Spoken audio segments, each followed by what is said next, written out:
It's all a learning experience. Mm-hmm. Okay, so we were just All talking right, with so Bryan, and he was talking to us about credit repair. So go ahead and continue where you left off, Bryan.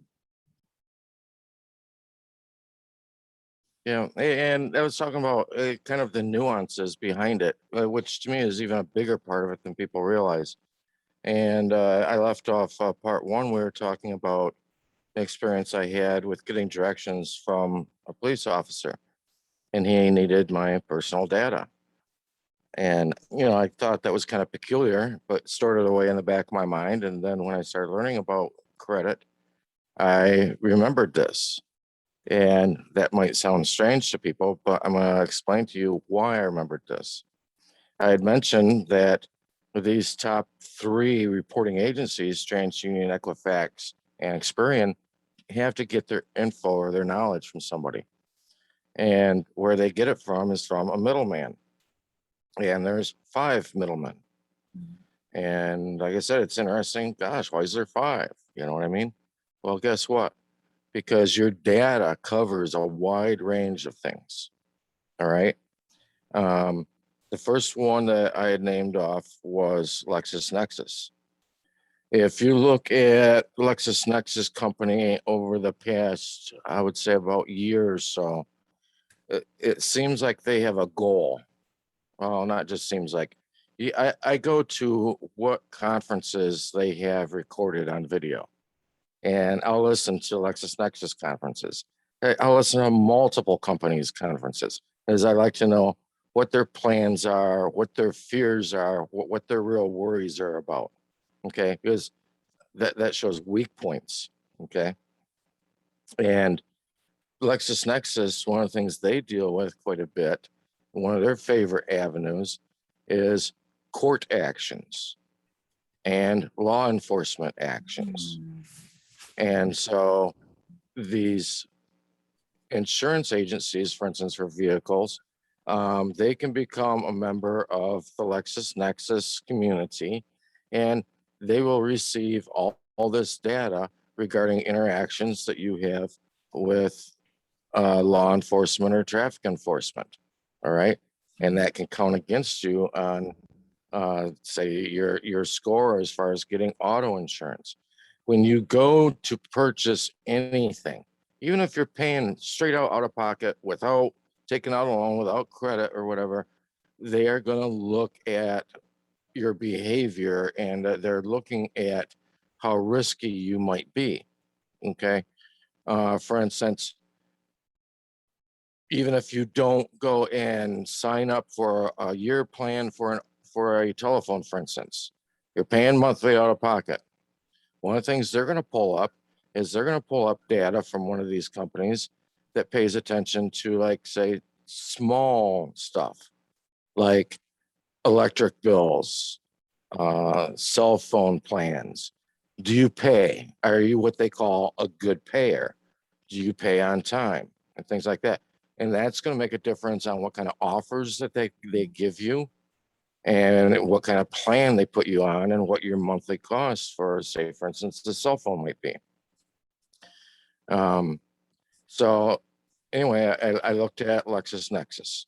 LexisNexis, they like courts and they like traffic, okay? Because those open up a wide venue of people that they can market the data to. I was listening to a lecture one time.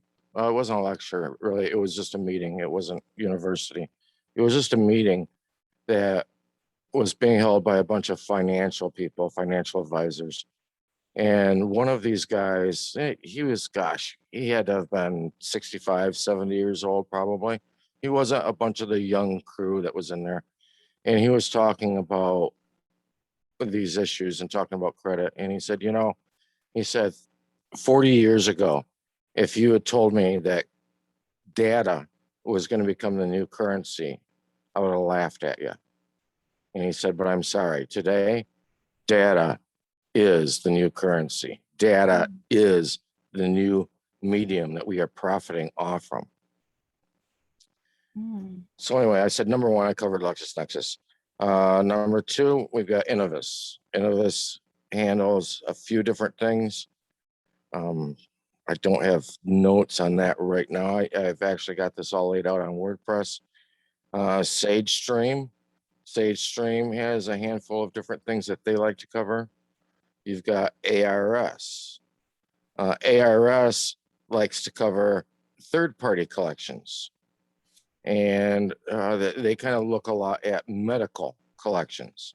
What kind of medical bills you haven't paid? You know, did you pay your dentist? Did you pay your doctor?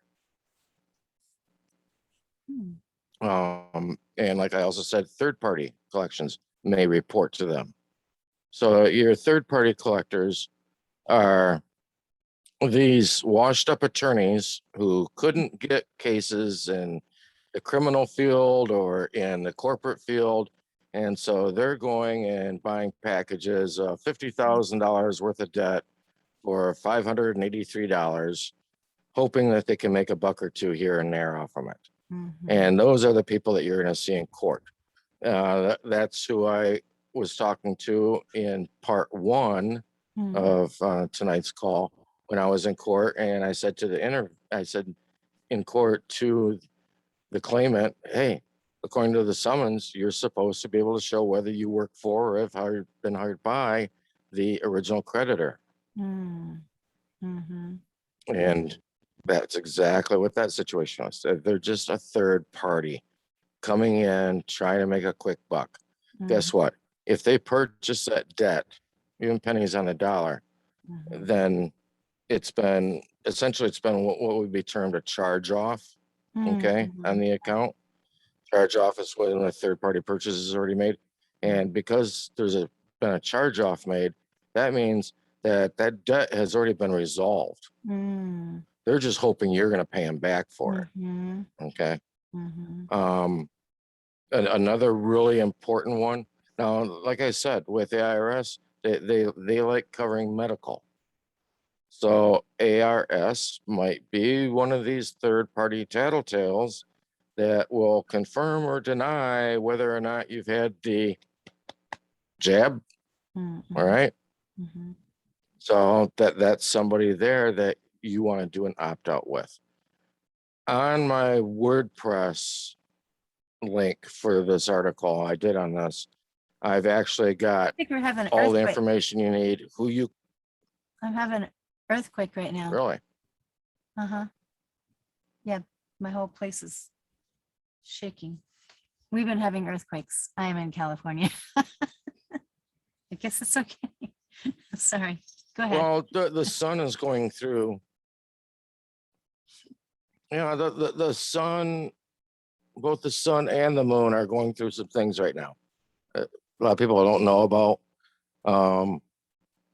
This is another rabbit hole, but I recommend checking out Bruce Sees All on YouTube.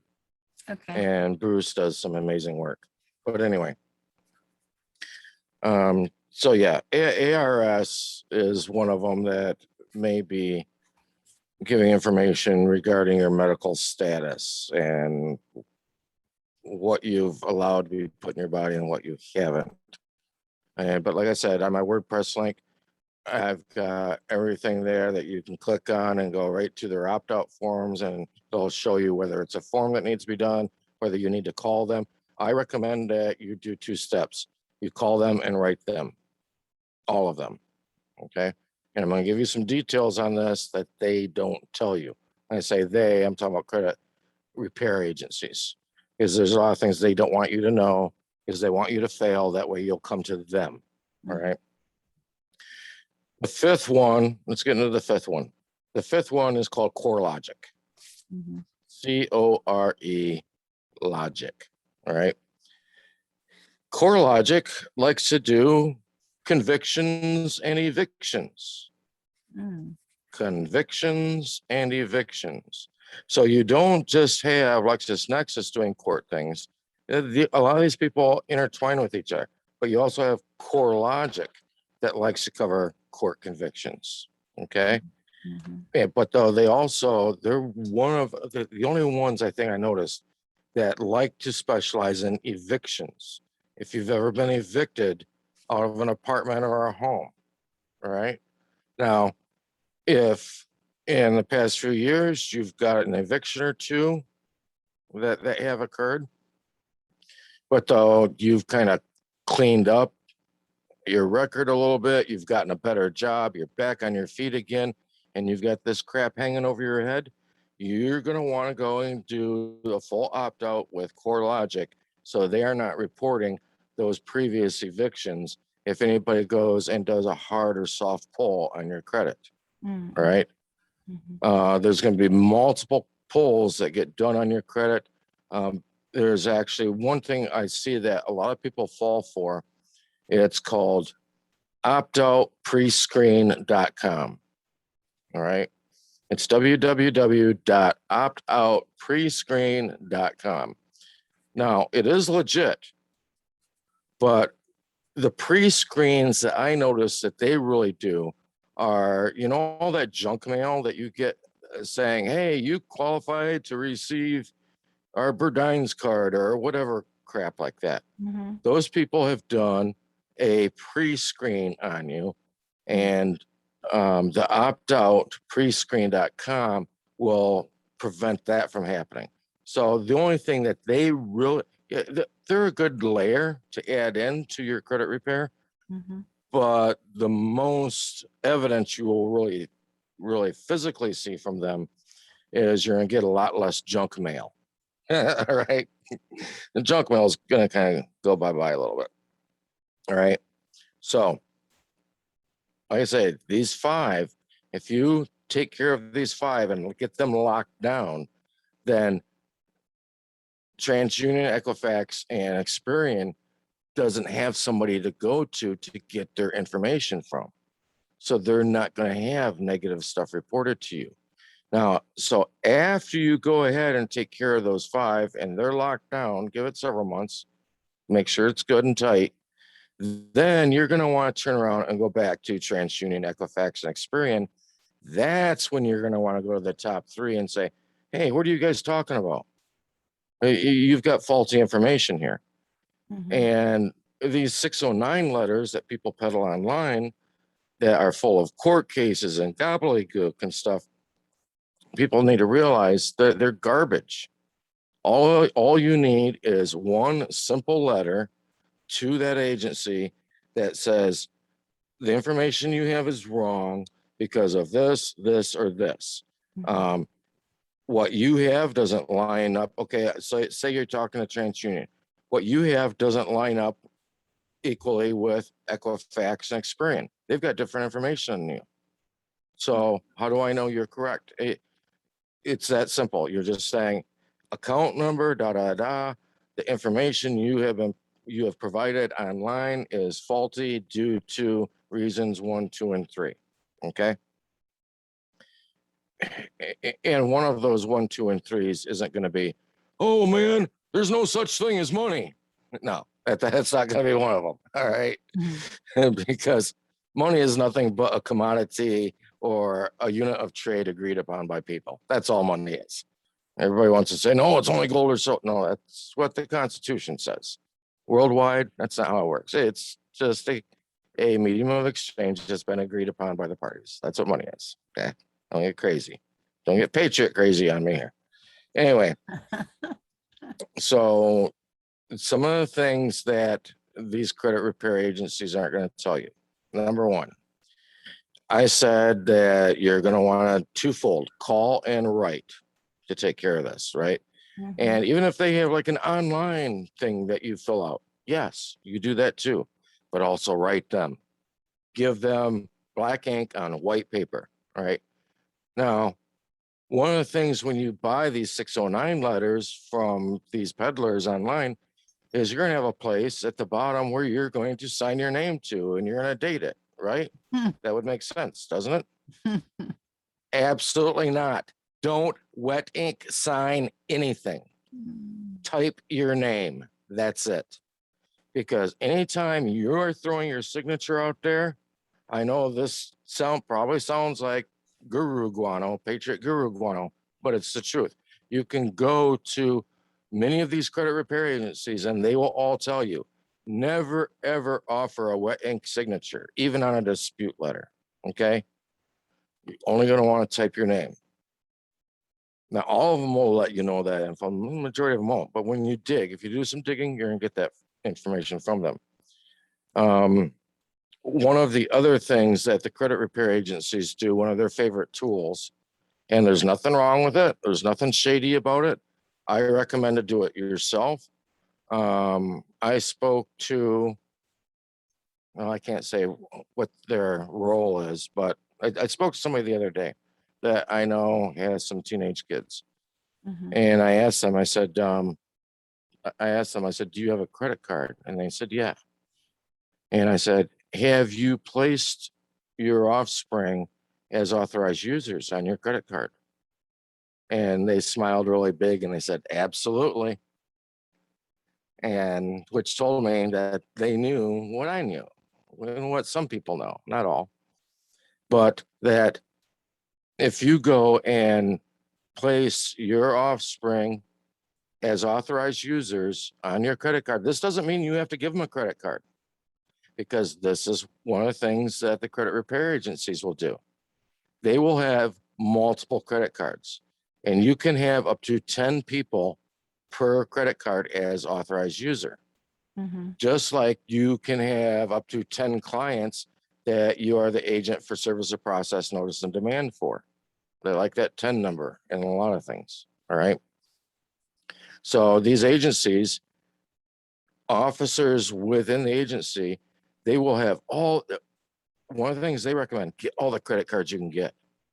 No such thing as having too many.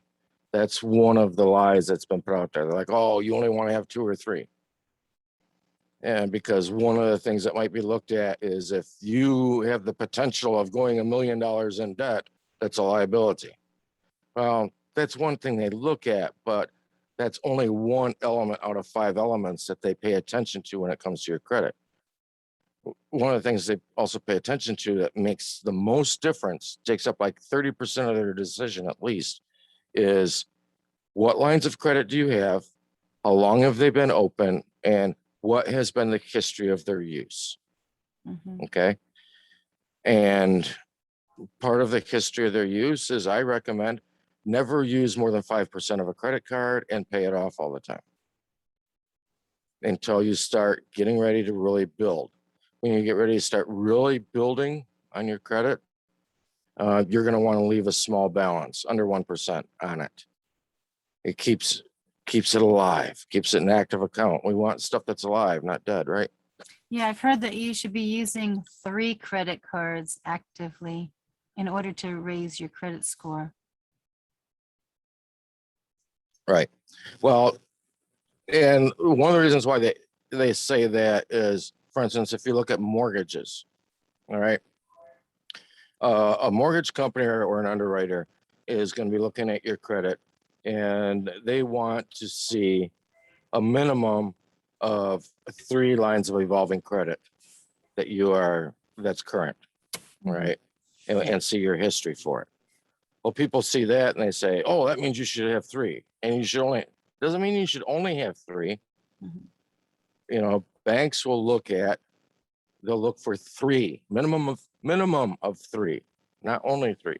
Mhm. So the idea of only having 2 or 3, to me, is kind of a farce. Uh, the more you can have, the better. It's just kind of a pain in the butt to juggle things. But then again, at the same time, it can be useful, because if you know when a debt gets reported onto a card as compared to when the debt is issued to you to pay, you can pay one card with another card. You can pull lines of credit. You can pull cash outs and pay and do a juggle with them and just keep things flowing. There may not be anything more coming in, but you're just keeping this flow going, and everything looks like it's on the up and up with the credit. So anyway, that's one of the things that a lot of these credit repair agencies like to do is they will go and they will put you on one of their credit cards. Like I said, multiple officers within the agency will have multiple cards because each card can only have 10, you know? So each officer, gosh, they might have 15 or 20 cards. That means they can handle several hundred people under that one officer. You know what I mean? And so what they'll do is they'll put you on that card, and that card, you will be piggybacking off from their credit, and their performance with that card will go on to your behavior, onto your credit score, and it'll up your credit score. And that's why typically they can fix your credit within a couple months, but guess what? You can do the same thing yourself. Now, in part one, I had mentioned something regarding the laws governing credit and governing loans, okay? And so I want to touch on that. One of the things you're going to want to move into, and what I've done is setting up, I recommend getting a bank account that is a non-interest bank account, okay? Who cares about that penny or two you get a month? The only reason why they give you that penny or two a month is because if you receive a benefit, you hold liability.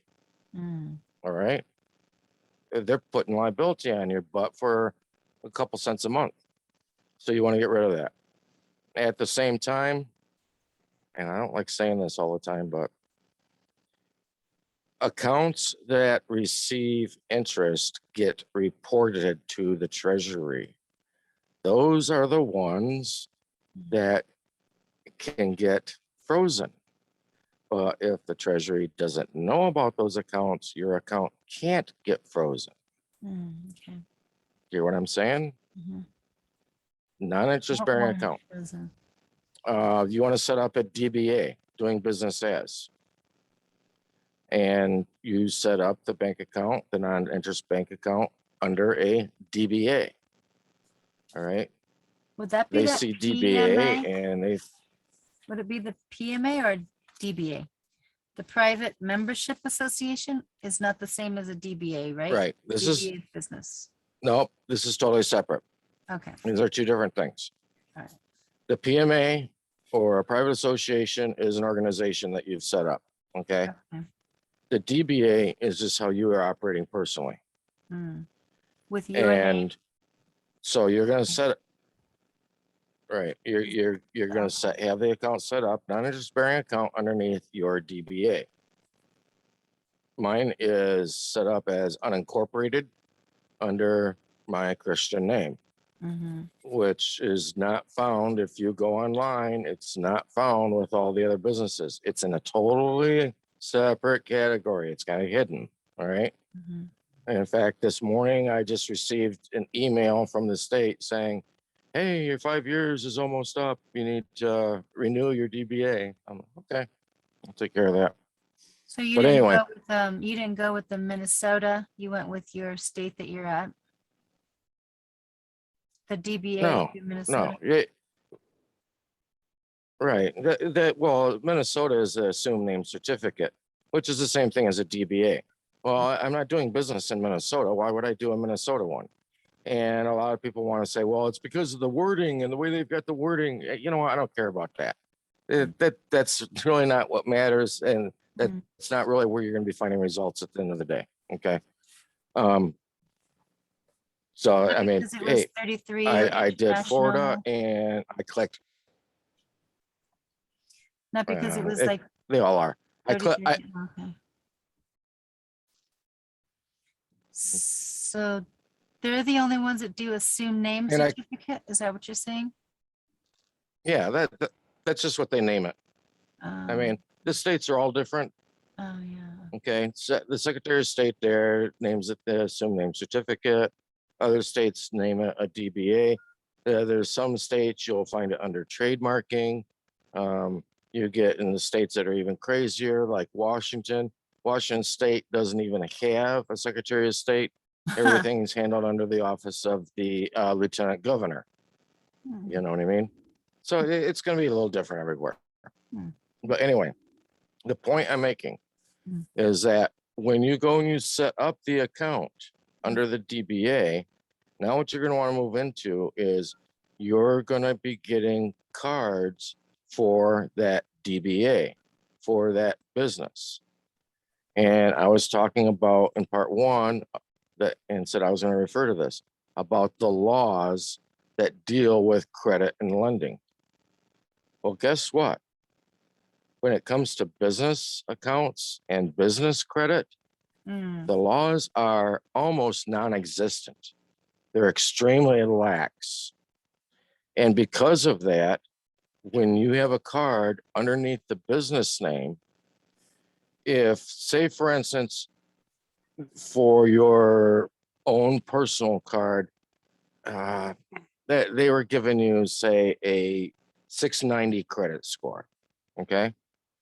Well, you're no different than the DBA you're using, but you get a card under the DBA, and since it's business, that card, you may get a 740 score.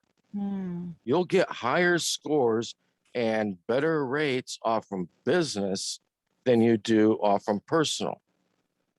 The reason why is because businesses build things, private individuals don't. And the goal is to build the society. So they've got to give you some little things to make it a little bit easier. Okay. That's like an incentive there to create more jobs. Yeah. Have you ever been hired by a poor person? No. You know?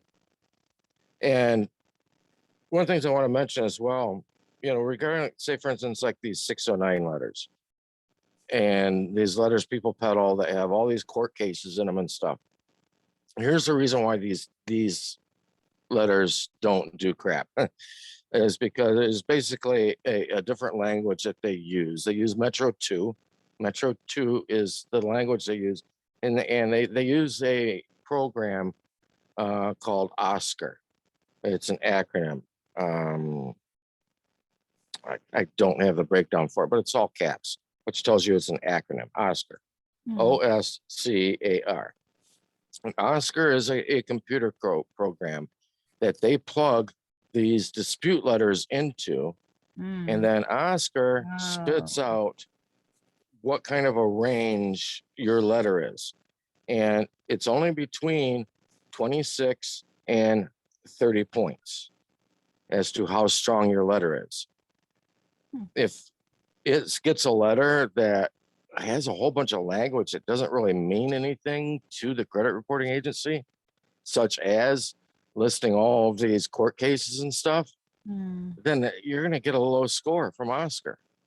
But if you have a very simple letter that says, this account with Met Bank number is incorrect, stating that X amount is owed due to this, and this, Oscar's going to recognize that and say, "Oh, these people might have a case here." Okay. And so depending on the score that comes back from Oscar, that is what TransUnion, Equifax, and Experian are going to be looking at. And maybe you'll get a call from Judge Judy too, right? Hey, Judge Judy was out there to give everybody hints if people were paying attention.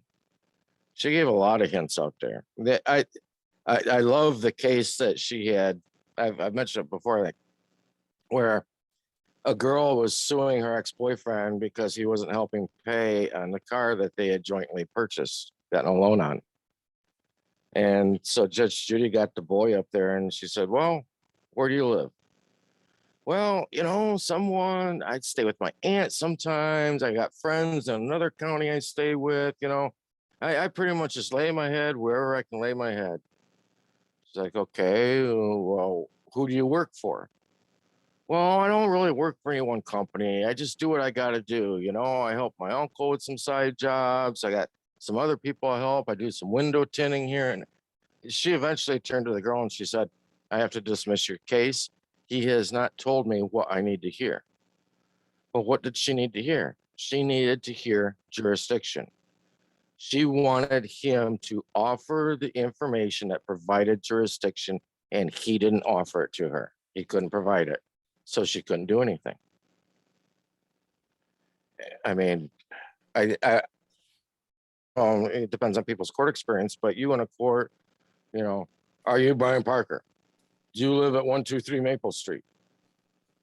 You know, do you work at such and such? They'll ask you, and normally only a couple basic questions, like your name and where you live, residence. Boom, they've got jurisdiction established. You know what I mean? Mhm. And I think she moved on to employment with the guy because there was no establishment of where he lived, you know, Mhm. of residency He was hadn't smart. been established. Well, he wasn't smart. He got lucky. There's another guy. Actually, he's in the county south of me, and he was a member of my group, and I didn't realize it. But there was a thing with him in front of the judge, and he was making all sorts of wild claims and stuff. And the last question the judge asked him is, you know, does Chris Hallett have a bank account? And he said, well, he said, I got a statement in the mail the other day. I can't remember exactly how much is in there. Judge steamrolled right over him because he had established jurisdiction for the judge. Because if he is participating in the system and benefiting from it, then boom, there's your jurisdiction. Did he I think admit that that part he of the had a bank video account? probably gets missed by most people. Did you say that he Beg your admitted? pardon? Did you say he admitted he had a bank account? Yes, Oh. yes. What do you think it would have been a good answer? Myself, well, is to not have one. No, I don't. Well, what if you do?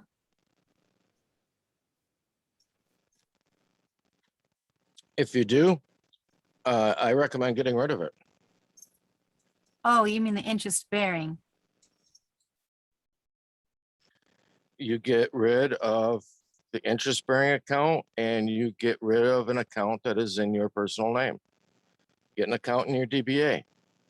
I don't hold a bank account. My DBA does. Oh, okay, gotcha. Guess what? Since the same name for the bank account is the name on the driver's license, I don't own a driver's license. Technically, that driver's license belongs to the state.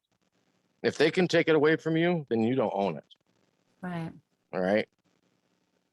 But also for an extra layer of protection, that name that is on that is the name of the DBA that I hold. So then you do admit to having a driver's license, at least in your possession. No, I don't have a driver's license. No, it's not even in my possession. I don't carry it on me. Where is it I located? hold one in the name. I hold one in the name of my DBA, and it is inside a Faraday box in my vehicle. It's inside a Faraday box so it doesn't get radiation.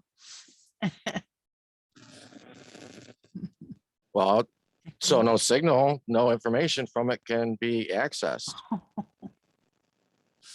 Oh my goodness. I never thought about that. Yeah, I know. You can get crazy with this stuff. You can't just wrap it in aluminum foil? Like a debit card? Sure, but do you want to? Yeah, but sure. But do you want to wrap it and unwrap it every time you might have to use it for like ID or something? Well, I actually just let the driver's license expire in April. That doesn't mean the contract expired. I actually They'll did have it go, listed as being in suspension. I did go to not the probation. DMV and I revoked my agreement with them. I revoked my signature with Oh, them okay. Well, that's different then. in 2019.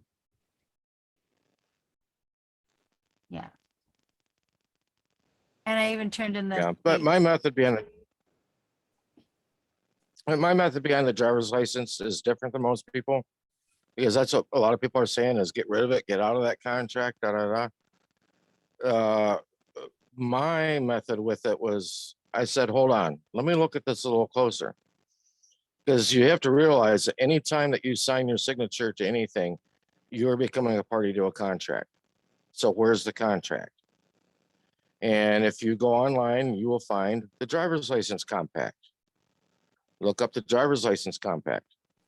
And there is a whole lot of stuff in there that you can use to your favor in multiple situations. Yeah, I just Because I rented a here's Airbnb the thing. and you needed something like that. And I ended up having to use a passport Yeah. instead. Because here's the thing. As far as that driver's license compact goes, it's not just you that's held to that compact. Any law enforcement officer is also held to that compact, which means if they are not performing duties that are prescribed within that compact, there could be an issue.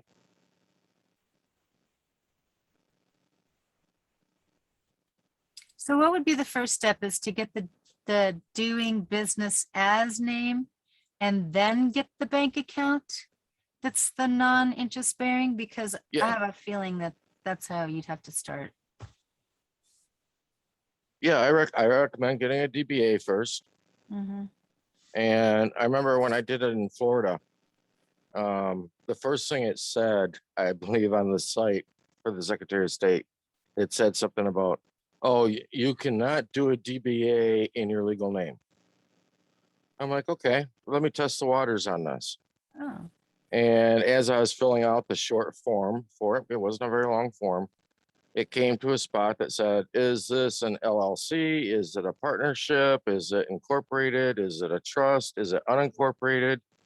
And I saw unincorporated and I went, ding, ding, ding, ding. That's the clue right there. So I Or clicked trust. unincorporated. can you do the trust? And Can you do it? I as don't a like trust? trusts. You don't? Mm. No, I don't like trusts. Oh. I prefer a private association or a foundation over a trust. But Why is that? and that gets into a whole another long rabbit hole. At the surface of it, people need to realize everything that is done within the United States Mhm. is done in trust format. Whether it is the mortgage for your home, that's done as a trust format. Uh-huh. Everything has been done as a trust. Right. And the reason why is to separate liability and to separate ownership. Okay. Because you're going to have an equitable holder and you're going to have a legal holder of the title. That right there signifies to you that it's a trust situation. Just like with the car, you've got the legal title, which is what you have in your glove box, which means you can do all the legal things, insurance, registration, the right of disposal. While the state holds equitable title, that means they're reaping the profits off from all those things that you do. All right. Usufruct, right? And so, right, the right of use. Yep. We got 1 They're minute and making 30. profit from your rate of use. We have 1 minute and 27 seconds left. Well, I think that pretty much did a good job of wrapping up the basics of what Yeah. really happens with credit repair and how credit is set up and how your data is disseminated. So do you have car insurance for your car since you're doing business as a driver's license? No, I don't.